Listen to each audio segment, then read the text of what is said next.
Hello and welcome to the Blackwater podcast. This is episode 3, and in this episode, we're talking about Amorphis and our favorite, least favorite, and a wildcard album, which we'll get into when the main podcast starts. Just for some clarification, this was recorded, I think, around late March, early April, so just that's where your time zone is. If we mention stuff, that's about when it came out. We were very lucky on this to have Doomy on from the Judas Priest cast. Go check his stuff out. And also, this idea was taken from a channel called Sea of Tranquility that I really like, and I really like their idea on it. So go check out their channel. All the links for everything are in the description. And I also just want to say a massive thanks to everyone who's supported us over the last 2 episodes. It's been really cool. Finally seeing them get out. They've been recorded for a while. And yeah, just enjoy the podcast. Make sure to rate us highly on Spotify, whatever you listen to us.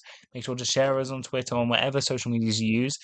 And yeah, enjoy the podcast.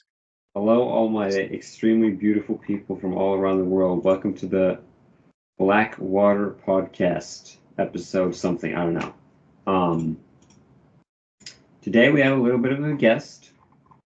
So I'm going to let you introduce yourself, Mr. Doomy. Yeah, hi. Happy to be here with you three.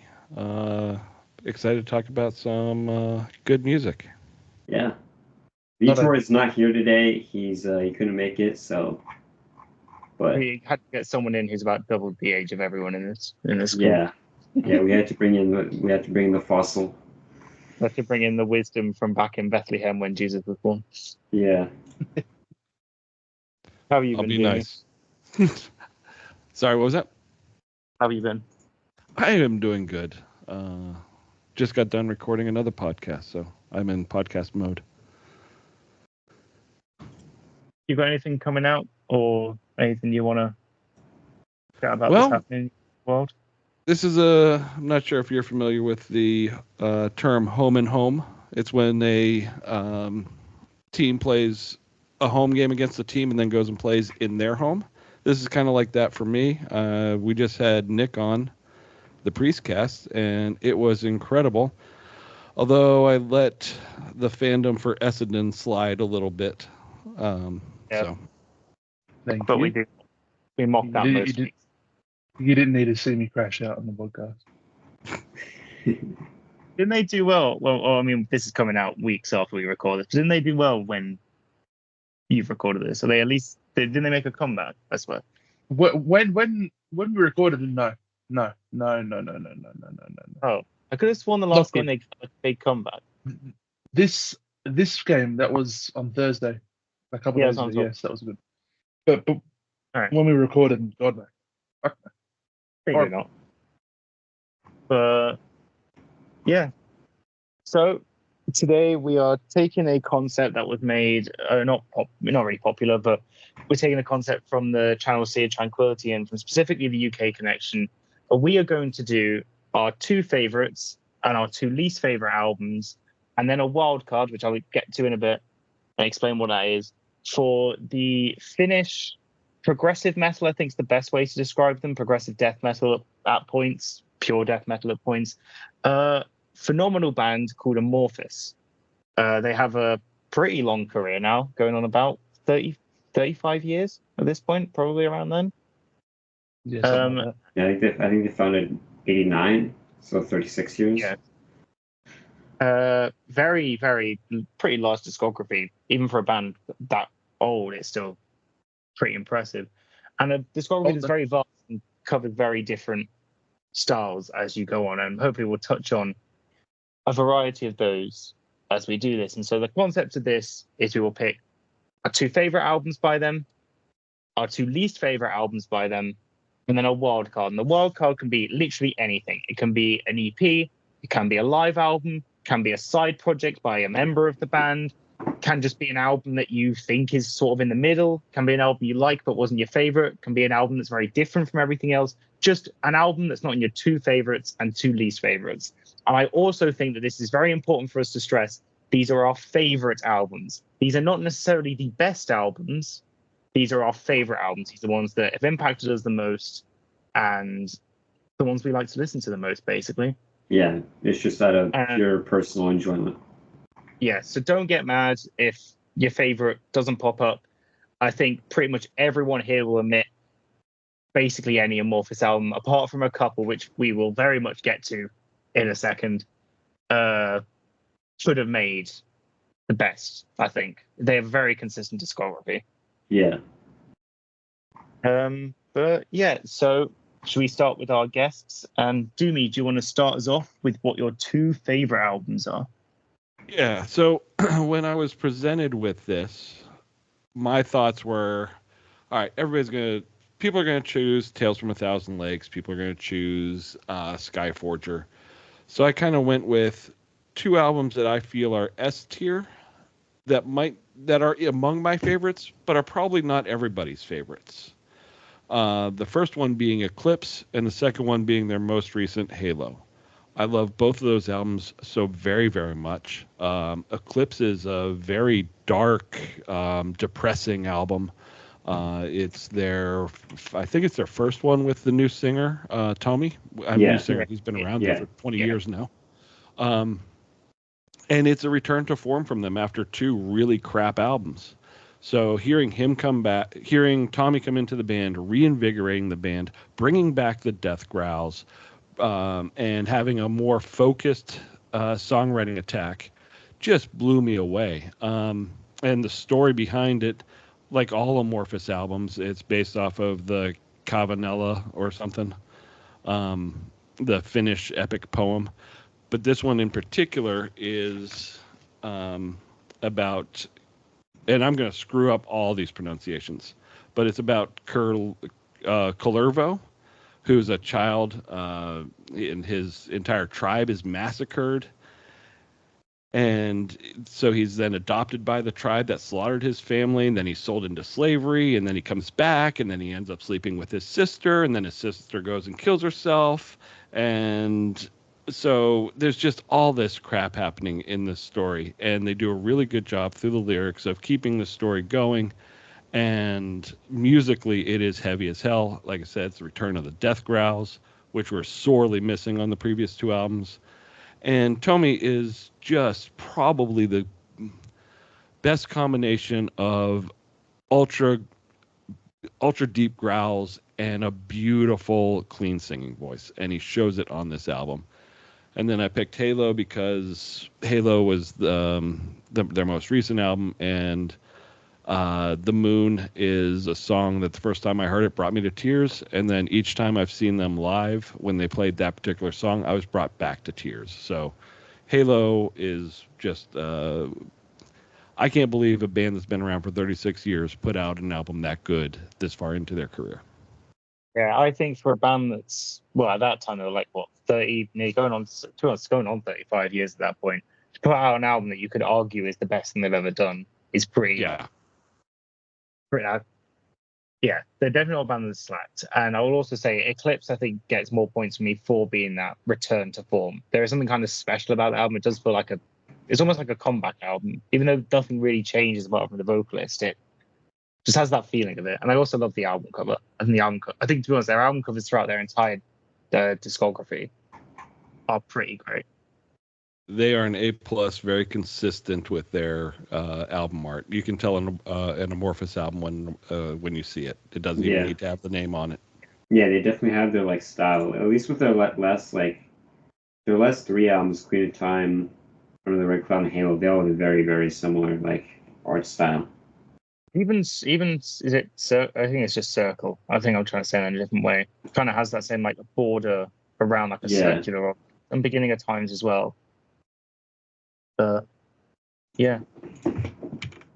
Nick, what are your top 2 favorites, I should say? So for my first pick, I've gone for Silent Waters.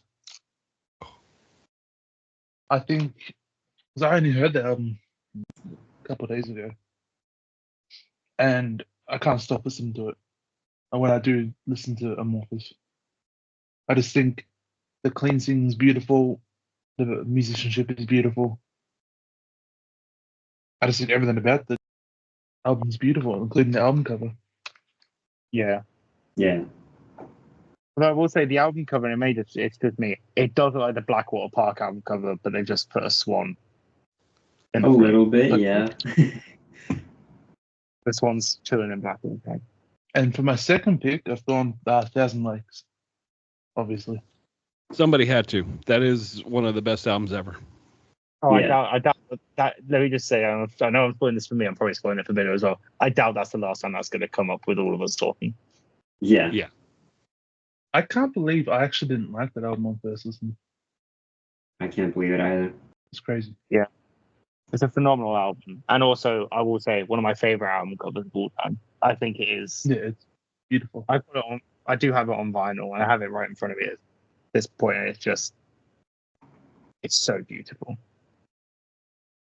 And also, as me and Bitter were talking about before we hit record, I'm really upset they got rid of the original logo because the original logo is so much cooler than their more modern one.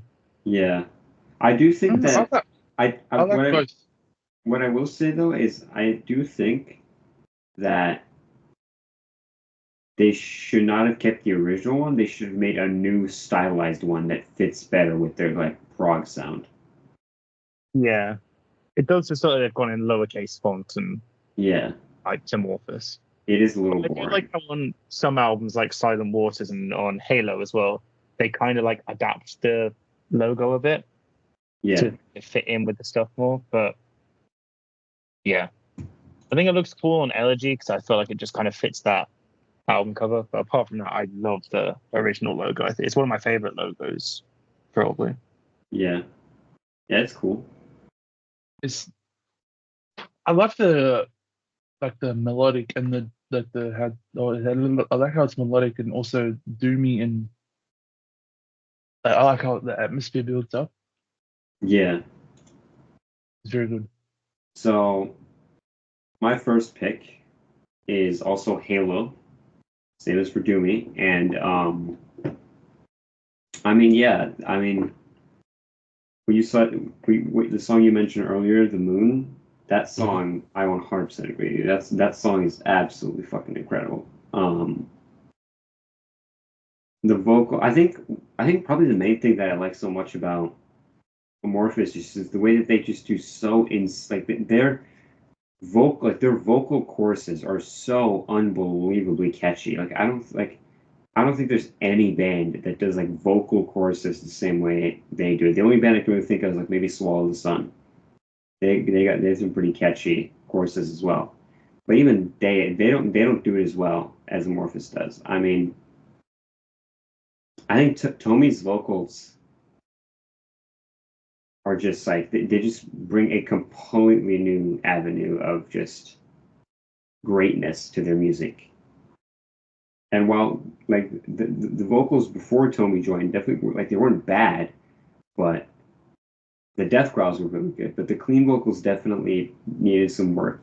And I think Tommy being brought on really, really brings like a completely different like it really is what makes Amorphis to me. It was modern Amorphis is the vocals. And I think they really shine on this album. Probably my favorite part of it, as with every Amorphis album. Then with my second pick, I also went with Tales from the Thousand Lakes because, well, I mean, it's a classic. It's like one of the absolute best melodeath albums ever made. It has such a great atmosphere. And what you said earlier, Nick, about like the doomy parts, like I 100% agree. I really like how you kind of hear it on their debut as well. But I absolutely love the very like the death doomy sound. I think it really helps bring a lot of atmosphere to it, which just makes it sound great. I mean, yeah, I don't think there's a whole lot more that I can say on that, so I'm gonna let you go, Connor. All right, I'm not gonna pick Tails because two people have already, and I want to talk about some ones that maybe haven't been picked. But I will say, it is a perfect album. It's very special to me. It's one of the first ever death metal albums I really got into. I think because of how melodic it is, because it is basically like a not trad. That's the wrong way of putting it, but it doesn't feel like a when I'm trying to get into death metal. It doesn't feel like a heavy, like it doesn't feel heavy if that makes sense. Yeah, Bad way. It just feels It feels very folky in a very good way. Yeah. Blackwood Today is obviously arguably their biggest song, the song that kind of is still a live hit to this day. But Drown Maid is my favorite Amorphis song. I think it's phenomenal, and I think my only issue with it is that I think the vocals are a bit low in the mix at points, especially when he's doing his death growls. They can just kind of get a bit buried. It's not a big issue. It's just It's noticeable. He's that the guy doing the vocals on Tales from a Thousand Lakes is the guitarist. He really wasn't a vocalist. They brought in I can't remember his name, but they brought in another vocalist for like 4 albums and then went to the other Tommy. So it comes across. It feels like he was just okay. I'm a placeholder in some places. Yeah. not in a. I really like vocals. I don't think he's a bad vocalist. I think specifically for a guy who's not a vocalist, he does very well. And I think actually the clean vocals are by someone else at least on this album. They are. Yeah, they are. Ville Tuomi. Or Toomey. I don't know how to say that name. So I recognize that name, but I don't know. Tuomi. That's how you pronounce the surname. Yeah, it's a phenomenal album. I'm not going to pick it. I'm not going to harp on too much, but I feel like we've gone on enough about it.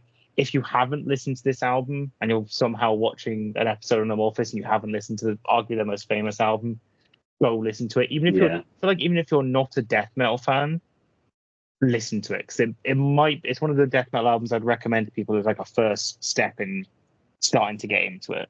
100%. So beautiful. So that's my favorite, but I'm not going to pick it. One of my favorites, I'm going to agree with Nick with my second favorite, which is Silent Waters. It's just so beautiful.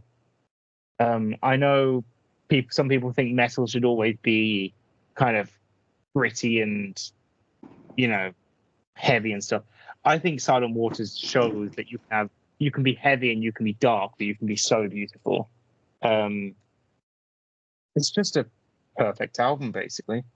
It's a long album, but it doesn't feel long when you're listening to it. Like, I feel like that's the thing with all their albums. They're all pretty long, but I don't feel the length on most of them, at least. Well, most of them except for... It's only a 45-minute album. Is it? Yeah, 10 songs, 45 minutes. That's 4.5 minutes a song. That's short. Oh. It's purely my vinyl is a double vinyl, so I kind of assumed it was longer. Ah. But that's got bonus. I know, actually, the one I'm talking about has got bonus tracks. That's probably why it's longer. There you go. Although I will say, there's the one other issue with fucking the Tales from Thousand Lakes is if you do listen to the bonus version, you do have their shit cover of Light My Fire by The Doors, which if you've not listened to it... It's your favorite band, Connor, The Doors. Oh, fuck that man. But even if I love The Doors, that cover is just... It's so bad. Yeah, it's not great. It's not great. But the other one I'm going to pick was one of the ones I actually listened to on the run-up to this episode that I hadn't listened to yet, and that's The Beginning of Times. Now, this is a long album. This is just going on about an hour. I went into this somewhat expecting not a lesser album, but it's not one you really hear people talk about. I feel like with Amorphis, the prog era, you hear people talk about Eclipse, Silent Waters, and Skyforger, and then you hear people talk about Under the Red Cloud, Queen of Time, Halo. You don't really hear about Beginning of Times and Circle as much. Yeah. So I went into this, expectations a bit lower. I loved this. I love how this band can sound so epic and heavy, but still have that beauty and still have that emotion. They do it just as good as bands like Opeth. And I feel like they are still underrated. They've got a lot more attention than they used to, and I'm really happy about that. But they should be one of the biggest bands, in my opinion. Right. Because I don't know about emotion as good as Opeth, but they do it very well.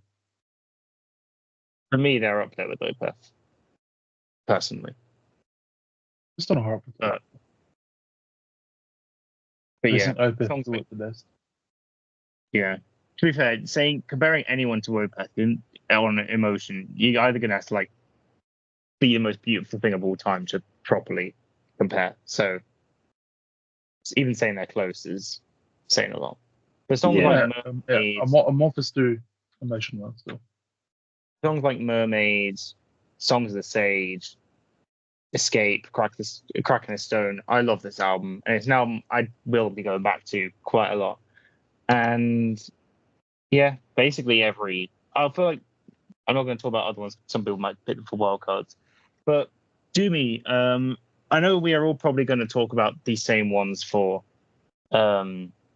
least favorites, because there are two that I think most people say are the worst. So, Doomy, do you want to lead us off, and then probably we'll all nod and agree in agreement? What are your two least favorite Amorphis albums? Under the Red Cloud and Queen of Time. No, just kidding.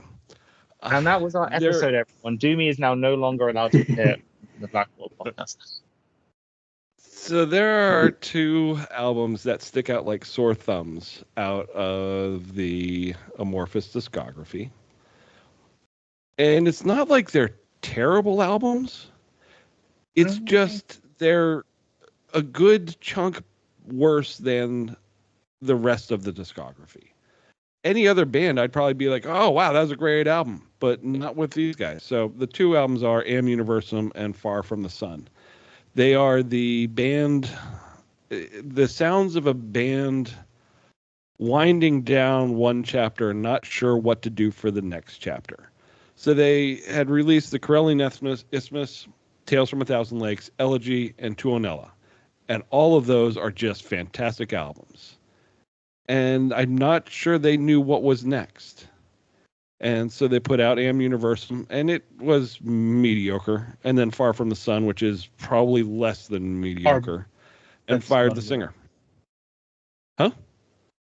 Far From the Sun is not a good album. That's bad. Yeah, it's terrible. So I keep saying that. It's just terrible comparison to the rest of their shit. You know, some other band that I've never heard of puts it out and be like, oh, that's kind of interesting. But based off the standard they set, they fail miserably. And they're even hard to...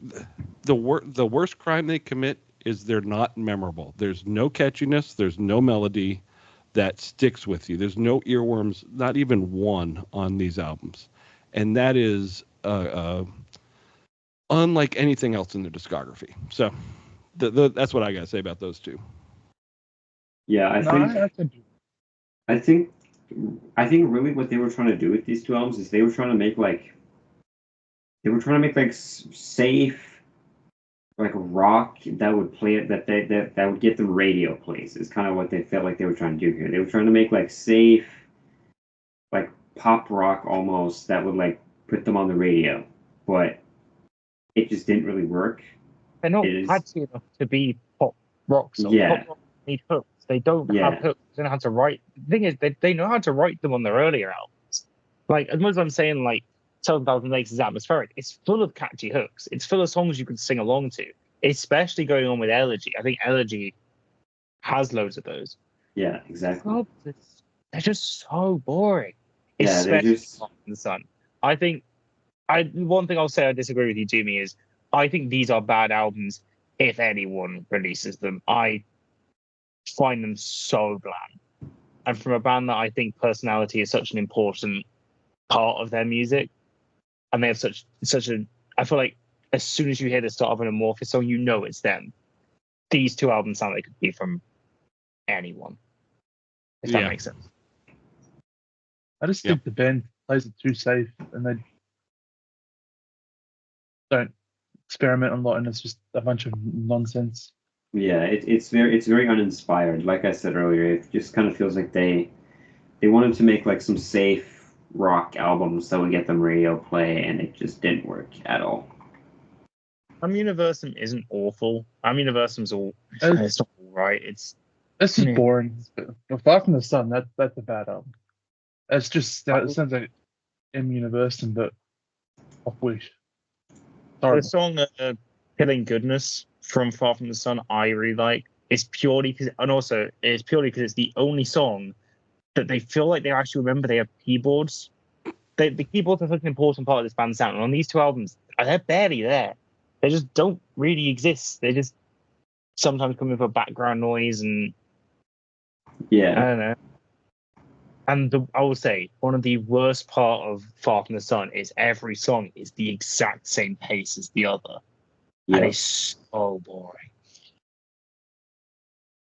When I first Yeah. listened to it, I thought it sounded like Stain. If you know that band, Oh Jesus. yeah. like Godsmack and all that.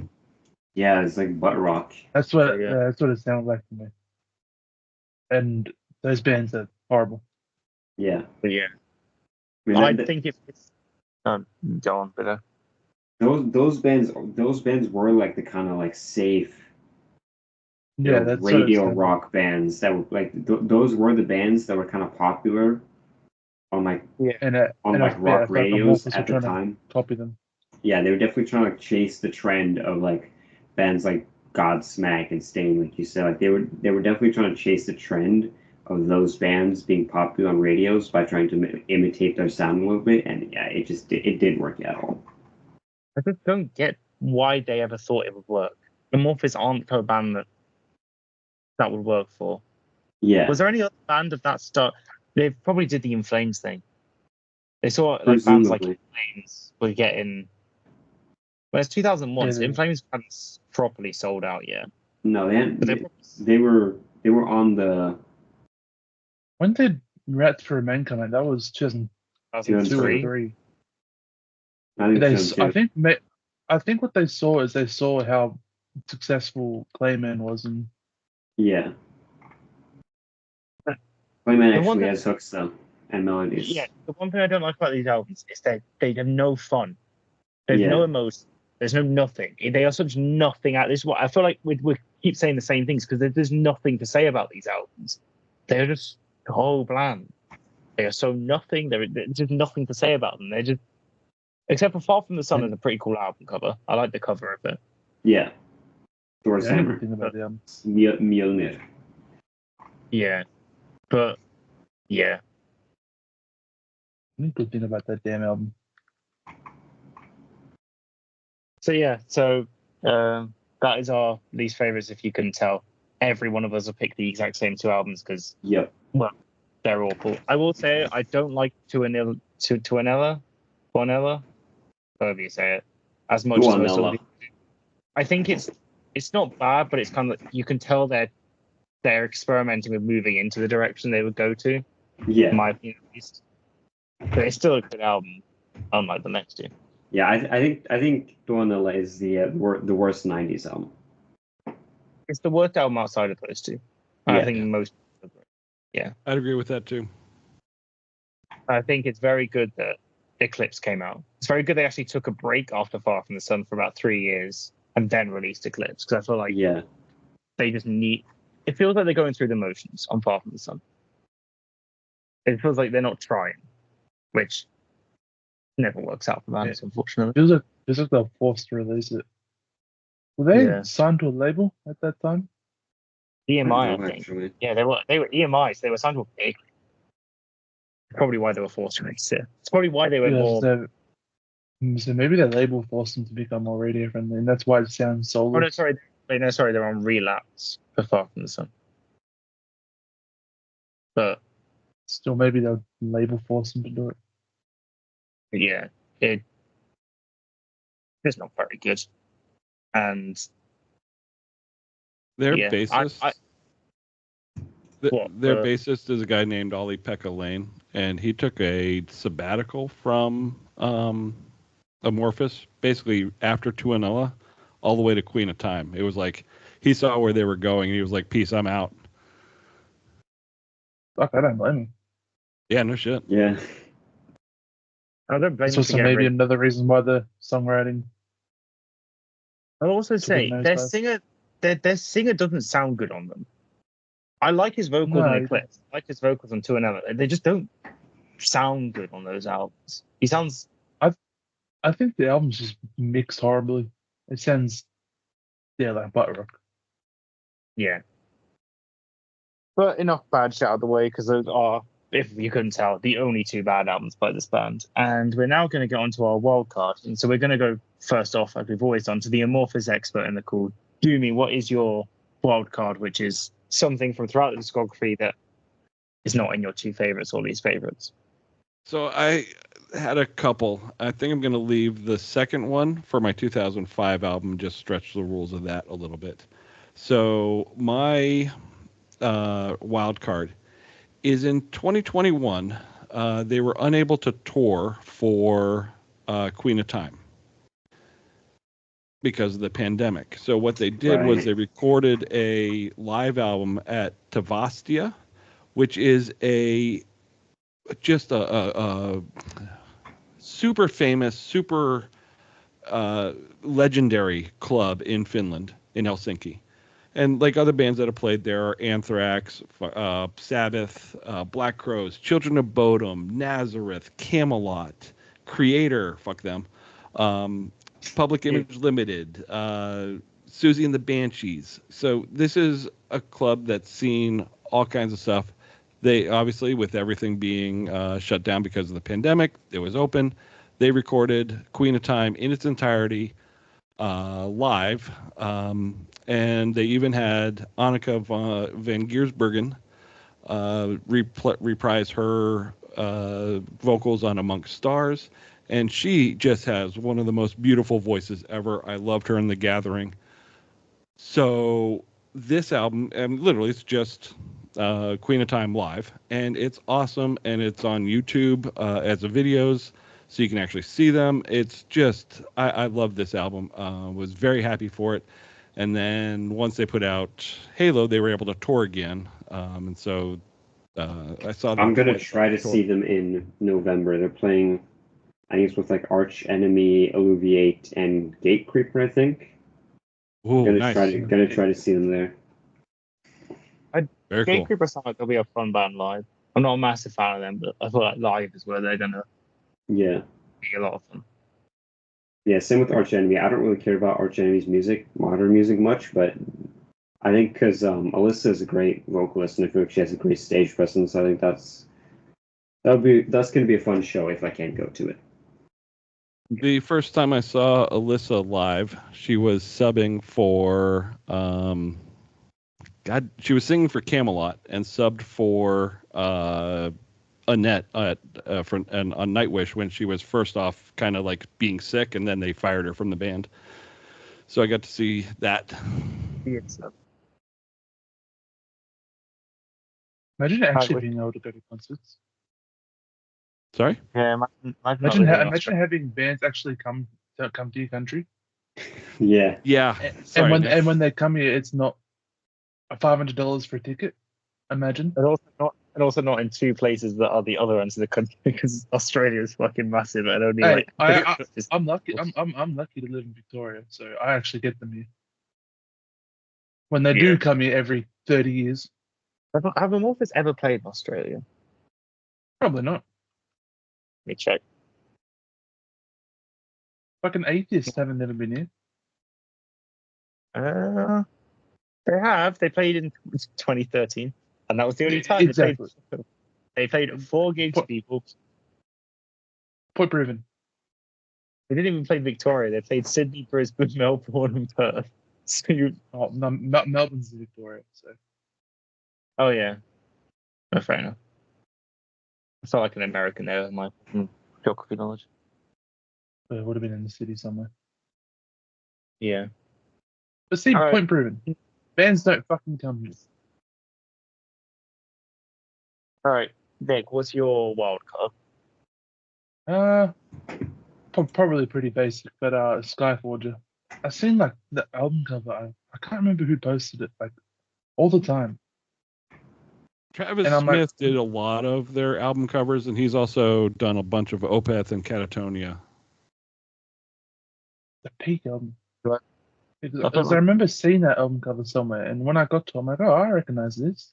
I loved how like it was like Silent Water, but still also different, if that makes sense.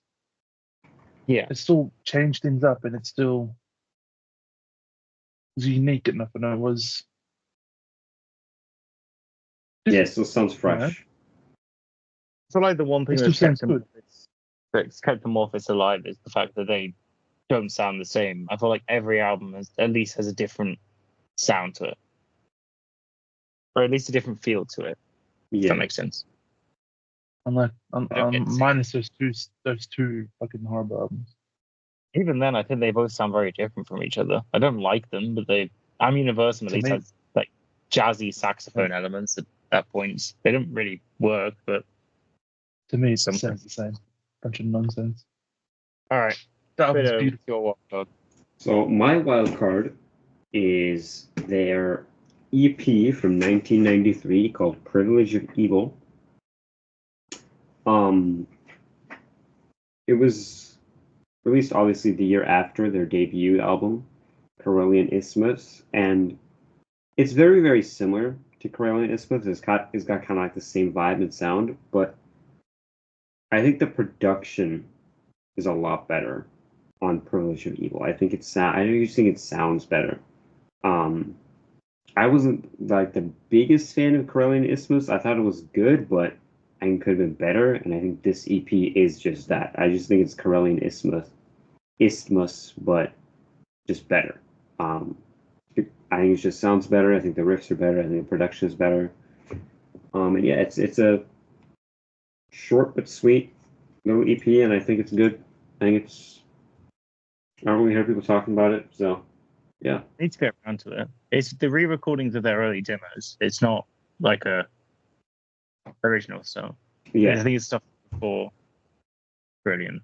But I need to listen to it because I'm pretty sure it's on the Spotify version of Carolean Isthmus. Privilege of Evil is at the end. I love the album cover for it with the demon and the Yeah, it's a sick album cover. It's very much got like old school death metal vibe. Yeah. So it's your turn, Connor.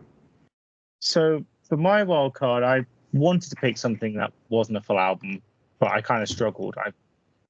I've listened to some of the live albums, at least parts of them. They're good. I'm not a massive fan of bands releasing live albums of studio albums, but that's just me. I feel like I'm never going to listen to it over just the original album a lot of the time, and I feel like a lot of their live albums are just recording some of their albums in full. Privilege of Evil I was thinking to listen to, didn't get a chance to. Black Winter Day, I love the album cover for the EP, but it is just a compilation. I think it's a split with another band originally, but it's basically just a single that's been expanded to an EP. And so I decided to go for the band's debut album, the Carolean Isthmus, because if you heard this album and then heard their latest album, you'd think they are two completely different bands. We are in a completely different ballpark from even Tales of a Thousand Lakes. There's not even too much melody on this album. It's basically just death metal. Yeah, like it was before Heartwork came out, so Melodeath didn't really exist at this point. Yeah, it's a lot doomier than the first Tales. Oh yeah, it's like very, very death doomy. Yeah, I don't love. That's a lie. I do love it. I don't go back to it that much because whenever I'm in the mood for this era of Amorphis, I always go for Tales just because it's better. But I love this album, and I think it stands out as a wild card because it is completely different to anything they ever released, apart from maybe the EP. But apart from that, it's completely different in a very good way. And I'm also just because I'm gonna cheat and pick two. I'm also gonna pick Elegy because I feel like Elegy is the first time the band reinvented themselves fully. That was where they got the new singer, right? I think so, yeah. And they incorporated clean vocals as the sort of primary thing. It's a lot lighter than the album before it, but it's just as good. It's a phenomenal album. It's super underappreciated. I think it's great. And I think for a band trying that out for the first time, it doesn't sound it. It sounds like a band where this is always their sound. Yeah. That's basically it. So, wherever we're posting this, let us know your two favorites, two least favorites, and your wild card. I think we basically talked about all of this band's entire discography apart from a couple albums because yeah, that's what it is.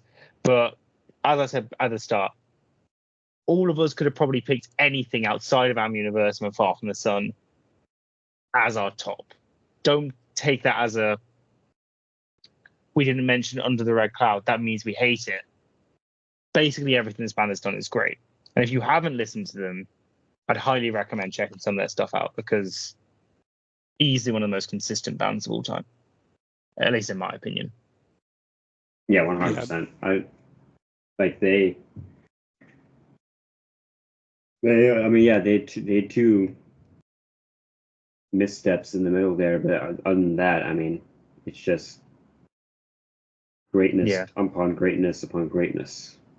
Since Eclipse, it's just been basically perfect. Yeah. So just purely curious, Doomy, how did you discover Amorphis? Because you're older than the rest of us by a significant margin. And Significant is Okay, you can all go fuck yourselves. So I, as you know, am a gigantic Paradise Lost fanboy. not at all. Don't think you ever mentioned that. Yeah. So when I was in the late 90s looking for other bands similar to similar Paradise Lost, somebody recommended the Corellian Isthmus because it's a very Death Doom album. And I listened to it and was not all that impressed. And then I think it was about 6-7 years ago, some friend of mine told me, hey, you should check him out. You should really listen to him. And I started with Tales from a Thousand Lakes and was like, okay, I need to listen to everything. And that first week that I fell in love with Tales from a Thousand Lakes, I think I listened to the entire discography twice. I may have skipped Am Universum or Far From the Sun the second time around. But since that time, they've been a top 5 band for me. Relatively new, at least compared to. I wasn't sure if you've been a fan since like the 90s, but you're relatively new to them. Quite surprising. Yeah, and then it's 8 years. That's a long time, but yeah, I'm not an original fan. Yeah, no, I just thought you were the type of person that would have like stumbled upon them with Tales or with Elegy and become a fan since then. Well, like I said, the first one I heard was Corellian Isthmus, and it didn't do it for me. At that time, it sounded. I don't want to be too harsh, but it sounded underdeveloped to me, and so I didn't go forward. Had I listened to Tales from a Thousand Lakes, I probably would have gone, oh, I'm missing something. Yeah. So next up on the podcast, we are going to talk about some modern albums that we think deserve a bit of love. We're going to talk about, as we do every week on this, our 2025 album of the week. Can be anything we want. Can be a good album, bad album that surprised us, disappointed us, live album, stuff like that. Can be anything, basically. And Jimmy, do you want to start us off with what your 2025 pick was? Sure. This year has been odd, and I really haven't listened to anything this year that's come out this year that has struck me. I was hoping the new Halo Effect album was going to be at least as good as the debut, and it was not. So I'm stretching the rules a little bit and going with the last album that I heard from last year, which has a little bit of an Amorphis connection, and it's Cemetery Skyline, which has Michael Stein from Dark Tranquillity and Victor Brandt and I'm going to fuck this one up, Vesa Ratu from Sentenced. Santeri Kallio from Amorphis. This album is great. It's just pretty much straight gothic rock. It's awesome. I wouldn't even call it, I don't even think it's heavy metal or goth metal. I think it's literally just goth rock, and I love it. It's amazing. I need to listen to it. I saw that on a lot of people's end of year list last year. Yeah, that's the problem with releasing an album in November, is that nobody puts it. It doesn't get enough traction for the end of the year, and then everybody's listening to new shit in the next year, and so Yeah. Release your albums Unless you're in June or Opeth, of July, course. please. Yes. Unless you're Opeth, then you can release an album any time of the year. Yeah.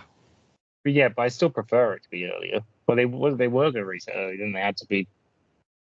Yeah, it was going to come out in October, but then the printing of like the LPs, I think, got delayed until November.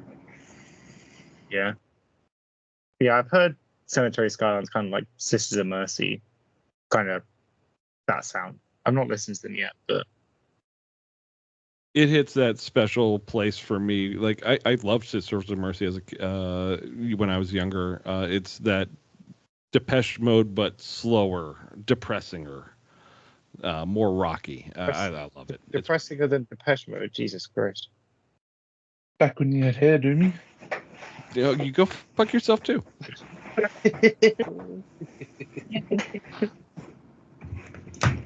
All right, Nick, what's your pick for your 2025 album?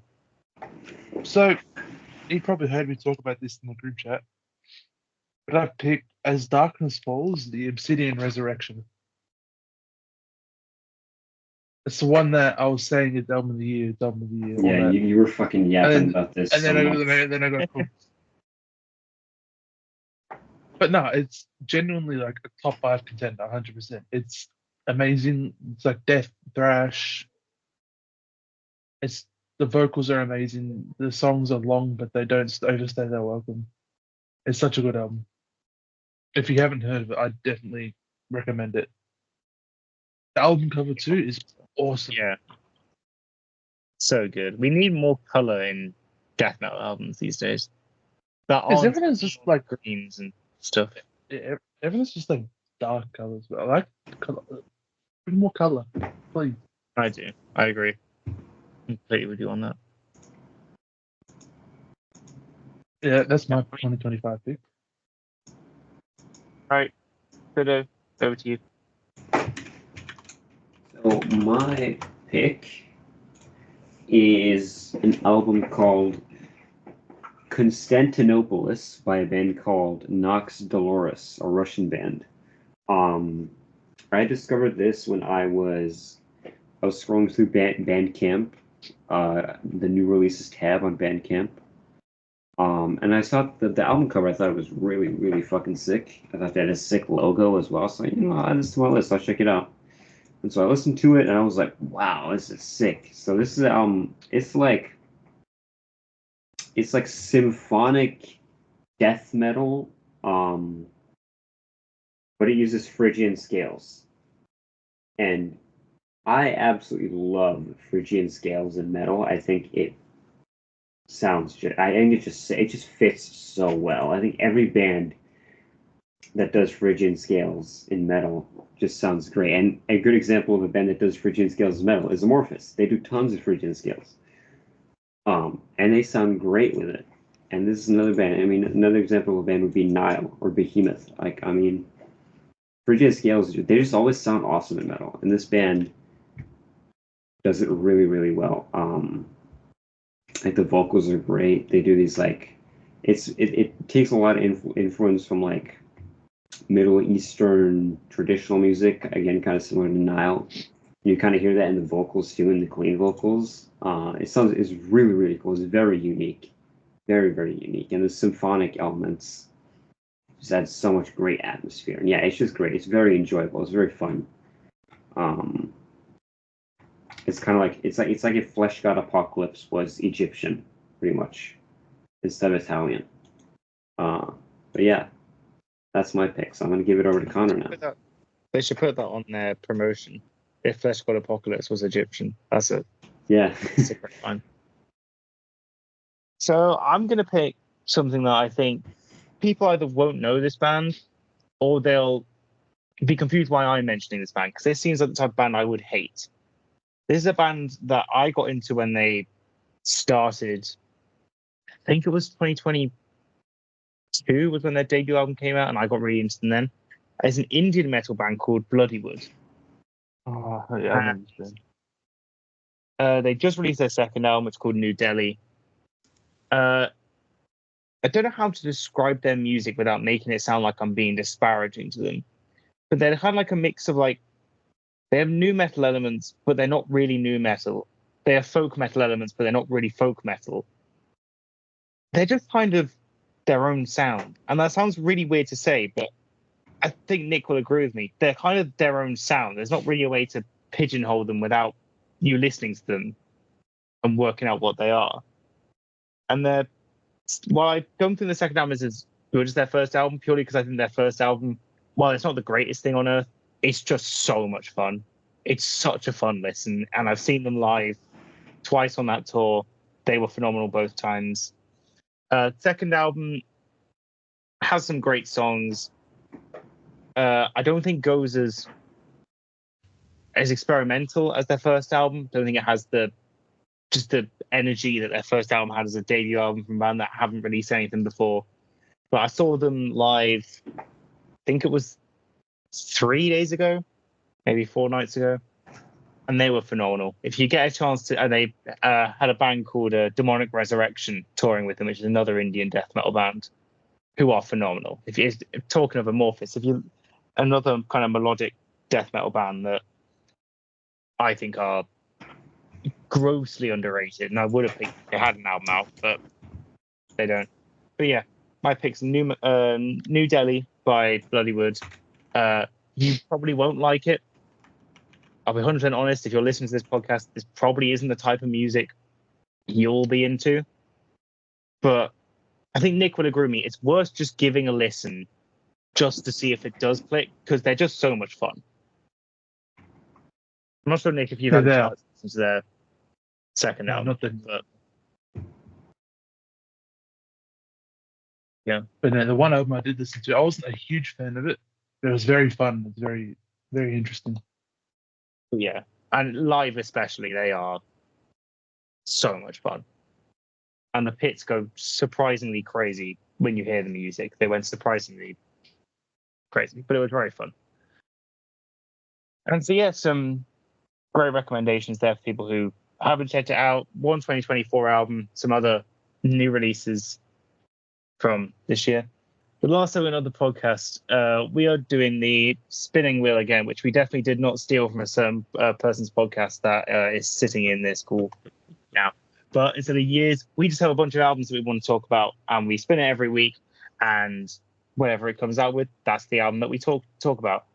And this time, the album ended, I think one of my picks. It's probably one of my picks, which is the 5th studio album by the German power metal band Gamma Ray, and it is the album Somewhere Out in Space. This came out in 1997 on Noise Records. Was the second album with Kai Hansen taking up the vocal slot, and was the first album with their kind of iconic lineup, with their bassist returning from the first album. And the band is Kai Hansen on vocals and guitars, and he also produced and engineered the album. Henjo Richter on guitars and keyboards. Dirk, I'm gonna fuck this name up. Schlachter has a German letter like Schlachter, something like that. Sorry, Germans, on bass, and Dan Zimmerman on drums. One of their more famous albums. I wouldn't say it's one of their true iconic albums, but Doomy, what did you think of Somewhere Out in Space by Gamma Ray? All right, so just starting off, I'm not a big power metal fan. Usually if I'm going to listen to power metal, it's going to be Blind Guardian. With that being said, I do like Kai Hansen. I like his vocals better than I like Sheepers. He was the best part of Halloween to me. So this album, I'm not sure I've ever listened to it. And so I was like, cool, find out what's on this. I found this to be unmemorable. There's like 2 songs I liked on it. One of them is Lost in the Future, which has like a really gritty riff. There are riffs all over this album. There's no denying that. Kai Kai Hansen is an incredible guitarist. There's just something missing on this, and it might, and I'm happy to go, it's just me. This isn't my style of music. But Lost in the Future and Shine On, I thought were fantastic examples of power metal done the way I like it. And, probably that's going to be your least two favorite songs. But that's what I got to say about it. We did say before we started, for those who don't know, and you couldn't tell by his name being Doomy, Doomy likes his music a bit slower, and so a power metal album probably isn't the. No, it's not the one I wanted. This would not have been my choice.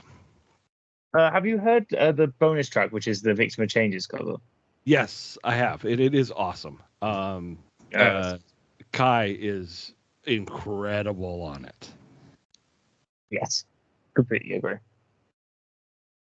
All right, Nick, what's your take on Somewhere Out in Space? I like power metal, but I'm not like the biggest fan of it. Like, there's power metal bands I like. The Gamma Ray is probably my favorite. So I really like this album. And like, I love how like the band's like still power metal, but they're still sort of thrashy, if that makes sense. Especially on this album. Yep. I just think the way the band makes their music, the songwriting's very good. And it's just a very fun album to listen to. It's very replayable, in my opinion. I like Kai Hansen's vocals and what adds to the grit, Gamma Ray, over bands like Halloween and I think of other ones that fit it, like Rhapsody and stuff like that. He's not a high, but he can sing high, but he's not like a. He won't sing high all the time. Yes, but he kind of is more like. I mean, he's not like a operatic singer. He will sing just gritty, and he's a speedy thrash metal singer at heart, and he doesn't really change on these albums, if that makes sense. He doesn't try and make power metal voice. He sings it still like a speed metal singer, which I think is kind of what adds to his charm. But yeah, it's very replayable. I love it. Yes, I will agree. Bitter, what's your take on Somewhere Out in Space? So this is my first time listening to this album. I've heard Gamma Ray before, but I never really listened to them before. But I thought this album was absolutely great. I mean, I think the guitar work on this album is 100% the highlight. I think guitar work is just absolutely amazing.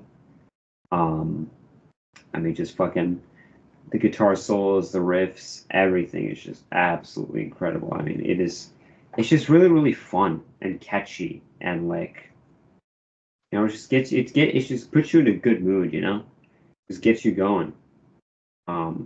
Like you guys said as well, Kai Hansen. I mean, he's a fucking great vocalist on top of being a great guitarist, and I mean,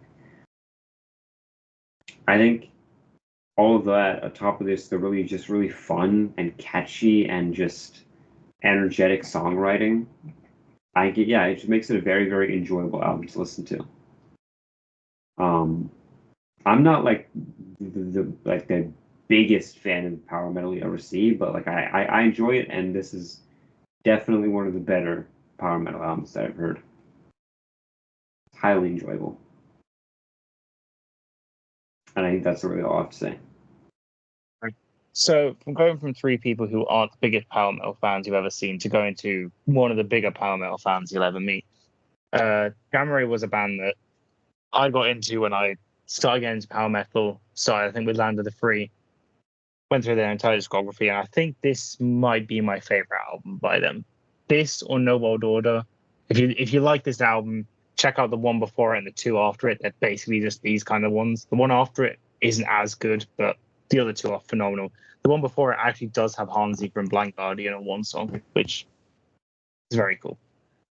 Somewhere Out in Space for me is the only issue with it is I feel like and I'm gonna disagree with Jimmy straight away here. I feel like it's a bit front loaded, but I love every single song on this. I think from the heavy, faster songs, like I think Beyond the Black Hole is such a good way to start off the album. I think Lost in the Future, which Doomy mentioned, probably the most aggressive song on this album. It's so heavy and it's so fast and gritty. It almost feels like a return to like the early Halloween stuff, which I'm always happy to hear. But the two songs I always go back to is the title track and Valley of the Kings. I think both of those songs are probably, along with No World Order from No World Order, my favorite Gamma Ray songs, and some of my favorite songs Kai Hansen would ever play on. I have gone on record and I will stay on record as saying Kai Hansen is probably my favorite musician ever. Counting every person that has ever played music, he is arguably my favorite. I think from vocals to specifically his guitar playing, I think his guitar playing is stupendous on this album. From how he writes riffs to his solos, you can tell exactly that it's a Kai Hansen album when he starts playing, which I think is the sign of a very, very good guitarist. And I love him as a person. And I think the production on this album is phenomenal. It sounds exactly how you'd want it to. This was very much the era of when Gamma Ray and Halloween were basically just hitting banger after banger after banger after banger albums every year. And yeah, it's one of my favorite power metal albums of all time. I absolutely love it. I love the album cover. I love everything, basically. But specifically, if you're gonna want to check out stuff from this album, I'd recommend Somewhere Out in Space. I'd say Valley of the Kings is great. Lost in the Future is great. Shine On is a great closer. I think Pray is the only song I don't like too much, which is a ballad. Just doesn't fit. I enjoyed it, but it's fine. It's just not too memorable for me. Yeah, fair enough. Yeah, I would highly recommend this, and this entire album is based on Kai Hansen's ever-going obsession with aliens and stuff that he does not get out of until further on. But yeah, so overall, pretty. I mean, Doomy wasn't so hot on it, but I think Doomy, you understand that this is a great album, even if it doesn't do much for you. Yeah, my review was coming from a place of this is not my music. If I'm looking for power metal-ish type stuff, I'm going to go with Children of Bodom, which is much more a melodic death metal band, but they have some power metal elements, and that satisfies that need. Or if I need straight power metal, I'm going to Camelot or Blind Guardian. You know, I'm very particular with my power metal. Yeah, and I will 100% agree. Blind Guardian are the best band to ever exist. I did not say that. Yeah, you did. They're good, but I don't know about best. I know about it, and I'd say they are the best, at least in personal opinion. But yeah, so that was whatever episode number this is. I think episode 3 should be Something like that. Of the Blackwater Pod. Thank you, Jimmy, for coming on. It's been lovely to have you, and sorry for the old man jokes that have been said throughout this. I'm used to it by now. Thank you very much for having me on. That's all right. Yeah. So yeah, let us know any albums from 2025 you would have picked. Let us know your opinions on Somewhere Out in Space, and let us know what your opinions are on Amorphis as a whole, and what your favorite albums and least favorite albums are. I will be interested to see if anyone picks anything other than the 2 albums we picked for least favorites. But I'm sure it will happen. I'm sure there is someone that thinks that Tale from a Thousand Lakes is the worst Amorphis album. Someone out there's got to have it. That's a fraud take. Fraud would be the one. It's a you take because you didn't like it, so. No proof of that. Isn't there really? I think I do have proof of it. Well, it's edited. That was not me. We will see you guys next week. Yeah. So goodbye, everyone. Bye from me. It's bye from everyone. It's bye from the old man who's probably fallen asleep in his chair as we're talking about this now. He's getting ready for bingo. Nothing do me. We said bye, everyone. See. Oh. He's getting ready for his bingo game later. Yeah. Old Man Oh, Theory. 72. Cool. Oh shit, sorry. Wrong place. All right, we'll see you next week. Bye.